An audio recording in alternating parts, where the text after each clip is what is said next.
And I have to say, I was very happy to learn because, we had like a day where I was panicking, where I had no email. The websites were up, but the email was down.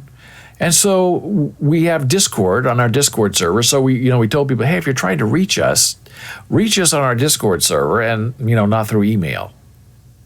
And so it was a bit of a salvation. And if you want to find out about our Discord server, here's where you can go. Getting larger every day. More people showing up to join us. Doing some AI work, having some fun, chatting, learning, tutoring, tutorialing. It's all there, live and in person. So as we try to figure out now with the Federated universe against Elon Musk and all the other bigwig types. So on one side you have, a Mastodon and Post. And on the other side you have all the big heavy hitters. Facebook, Instagram, Twitter. So that makes me want to take a little bit of a deeper dive into what's happening and what's coming up. Now, let me show you, just so we can, my Mastodon account.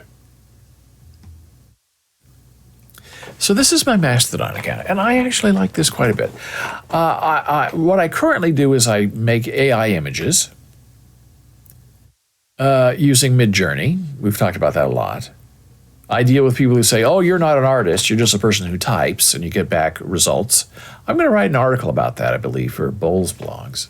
But what they're saying is not true. It's unkind, it's mean, and laughable in many areas because these people think they know the history of art.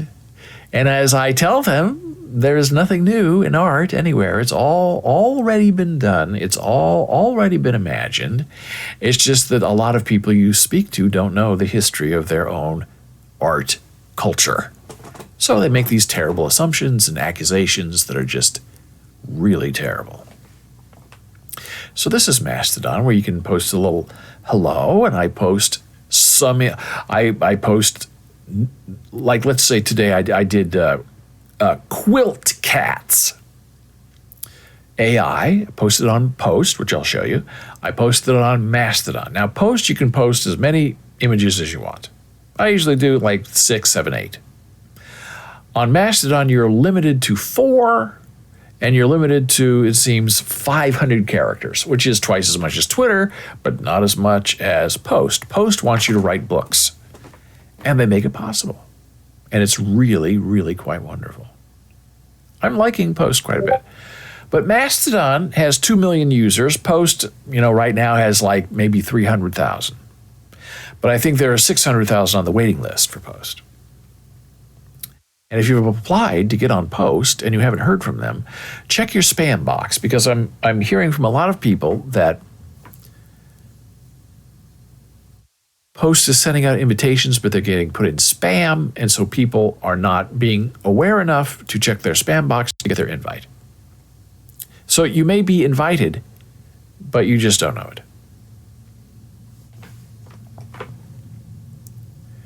So this is what's going on. As you can see, if I can maybe move this over a little bit, that my cat article, my quilted cat article, is going up by leaps and bounds. Now, what is my, this is another complicated thing. This is my Mastodon email address right here. @bowles@masto.ai. Now, there's people say, I asked Hetzner, I said, look, I know you guys did a lot of work with Mastodon. Can I run my instance on my server? And they said, well, you have a managed server. We're getting a lot of requests about that. Keep checking back. We don't know yet. Okay. So this is my profile. You can follow me. I follow you. I'm following 1,000 people. I have 667 followers. Now, my philosophy is if people like my stuff, I'll follow them. Or if they follow me, I'll follow them. And there's this tool where you can use that will find all of your Twitter followers who have a email address in their account, on their Twitter account, and then can follow them via your Mastodon account. And it all does it with the API for Mastodon and API for Twitter, and it's all invisible to you. You just sit there and watch it run. It's fantastic. So just like this is following me, and see, I'm already following because I think this is one of the persons that I brought in today. So here is Post. This is what Post looks like. It's very early. Mastodon's been around for several years, so they're caught up. They're updated. Post is starting from scratch. And they've had some investments from some big companies. Did a wonderful job. But you can't block people yet, and there are already trolls on there. They can be blocked or they're harassing you, but sometimes, when I'm posting AI images and we're all having a wonderful conversation, and then you get that one person who shows up and says, well, I have a friend who says that AI art is stealing. Now, who wants that? Go poop on your own page. Don't come into my house and poop on my floor and expect to get a response. I used to try to engage them and said, you're completely wrong, but they don't care because they're not there to be proven right or wrong. They're just there to annoy you. That's the definition of a troll.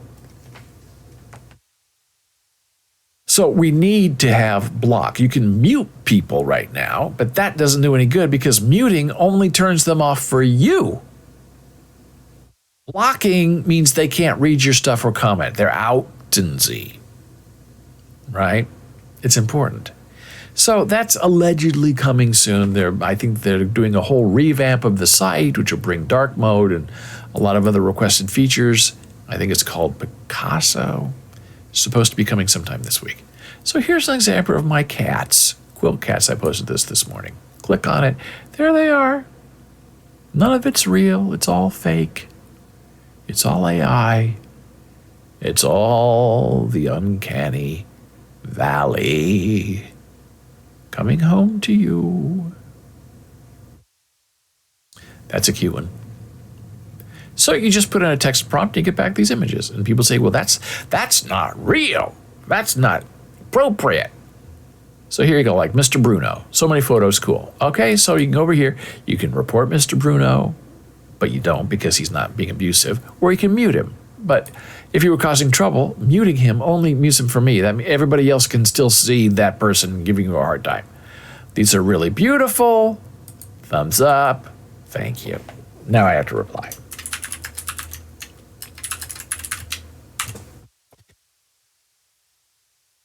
And here's the heartbreaking thing.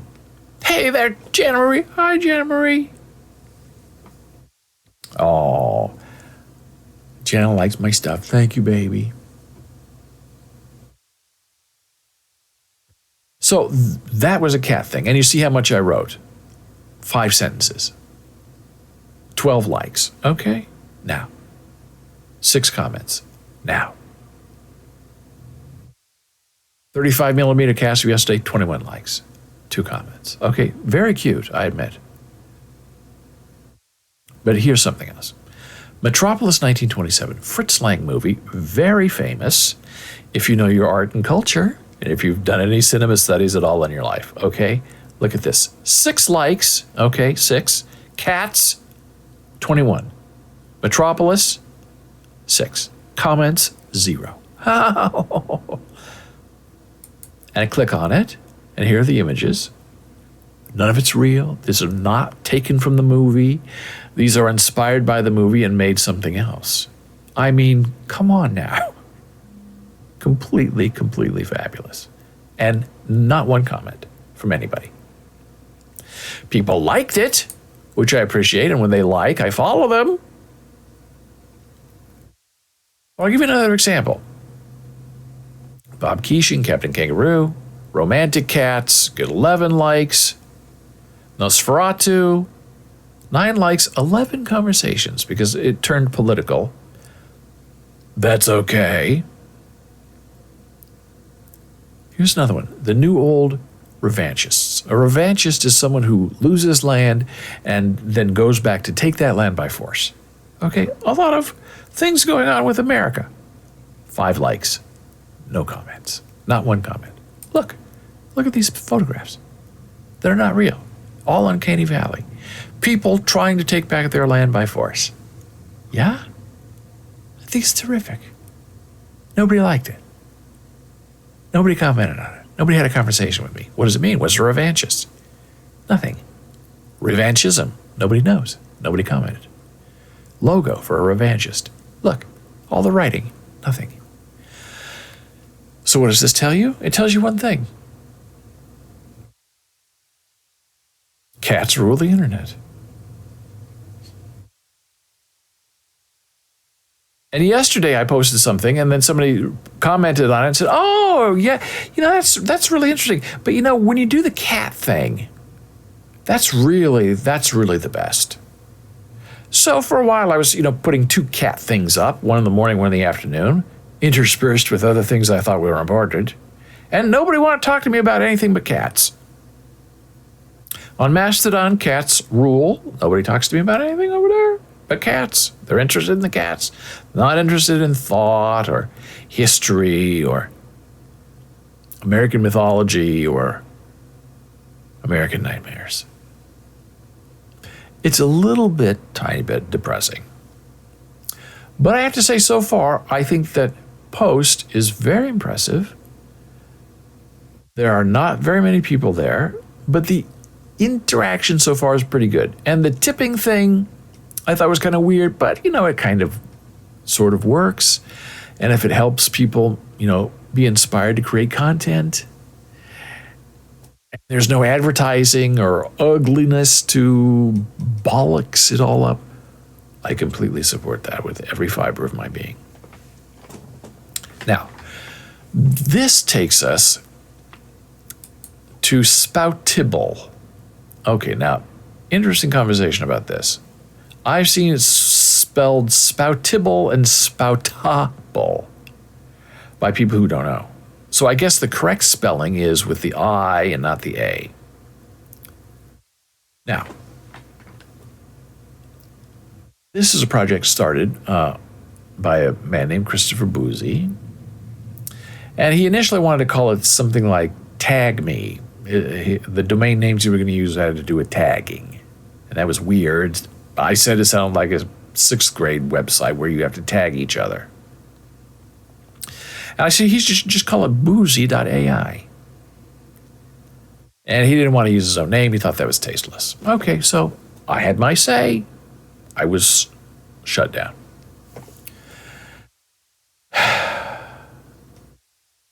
So then he had some kind of contest, I guess, where people would give him a name, and then he would decide which one he liked best, and then that would be the new name of his social media network. And he's debuting, as you can see here, in 27 days. And Post has already been up for about a month. And people said, you got to speed up because Post is already open and you're not even started. And he said, well, that doesn't matter because a lot of things start and stop. And that's true. But this, I believe, is very different. People want to get out of Twitter. And they're racing to Mastodon, which is getting overserved. And Mastodon is run by fiefdoms.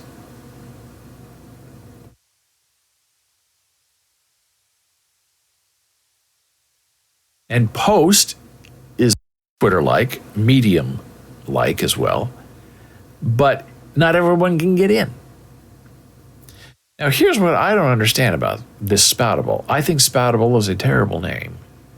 And the idea is you're supposed to spout off to each other. You spout off to the world. Okay? No.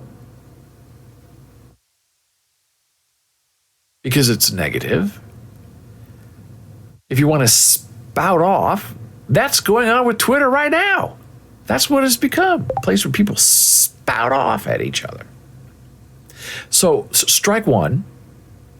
Strike two is not using boozy AI. And strike three is, why in the world would you pick the Twitter fail whale as your logo?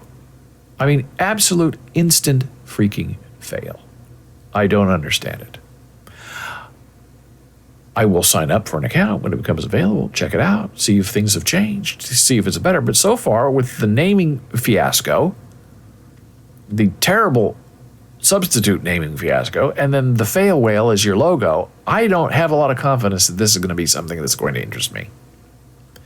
But I guess we'll find out in 27 days. They say early registers, if you're an early registrar, pre-registration, you get in 20 days.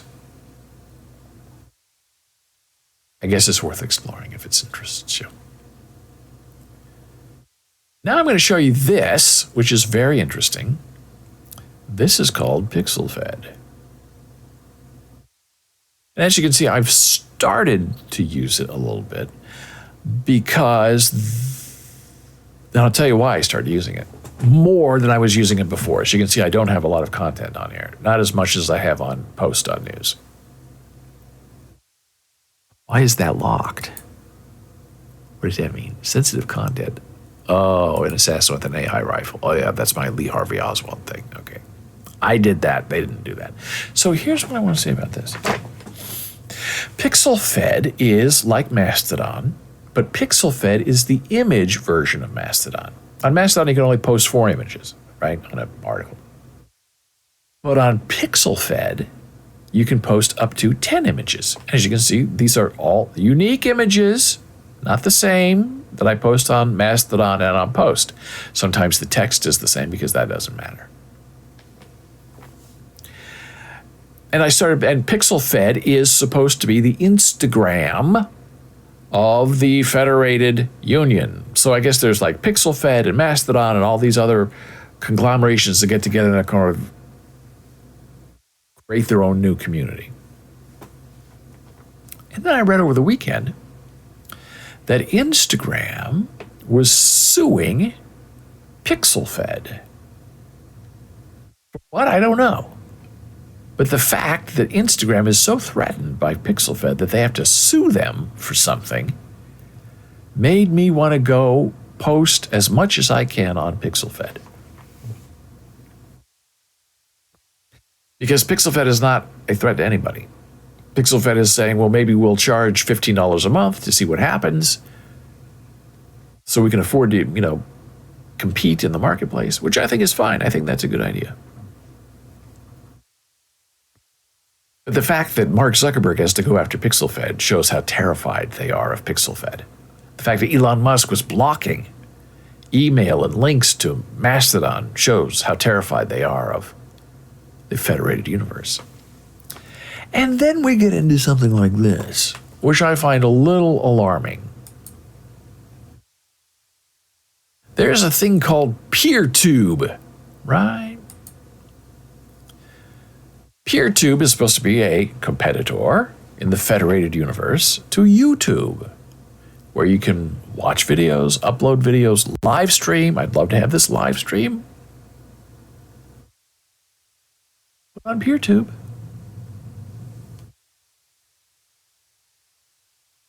And there are several different instances of PeerTube. And, you look at them and you say, well, which one should I join? And you kind of pick one. And so I picked this one. TILVids. I don't know how it's pronounced. Tilvids. I don't know. Televids. Maybe that's what they're going for. I don't know. So this is who they are. They have email, Discord, Twitter, Reddit, all that. And so I thought, okay, so I'll upload some content and see what happens. Well, you can't upload any content. See this publish button right here? You click on it. Hey, sorry, the upload feature is disabled for your account. If you want to add videos, an admin must unlock your quota. So I thought, well, that's weird. I thought this was supposed to be federated. So I emailed, said, hey, I'd like to upload. And I got a very nice email back saying, well, what kind of content do you have? What are your topics? Who do you think you are? And I haven't answered it yet because I've kind of realized, oh, here we go. This is like the Mastodon image thing that was not pixel fed, saying you have to hashtag this and do that. And so this PeerTube, tilvids, they want to see what your content is. They want to make sure that you are who you are, I guess, and that they want to publish your content. And if they don't, they don't, and then it's too bad for you. So be careful when you're out there looking for a place to get away from Instagram, PixelFed, get away from YouTube, PeerTube, get away from Twitter and Facebook, Mastodon, Post.news, because these federated servers are really run by individuals.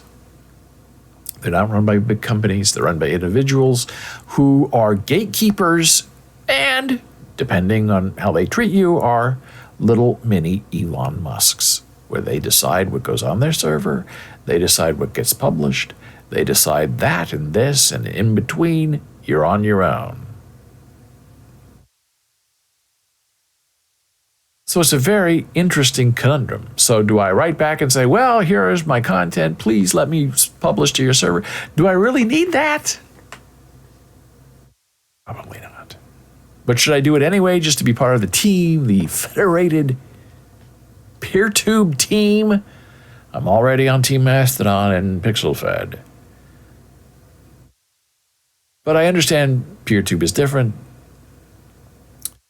When you're uploading content like video, it's big files. And this one, not all of these PeerTube federated places allow live streaming, but this one that I connected to does allow a live stream. So I don't know if that's possible, but it's very interesting.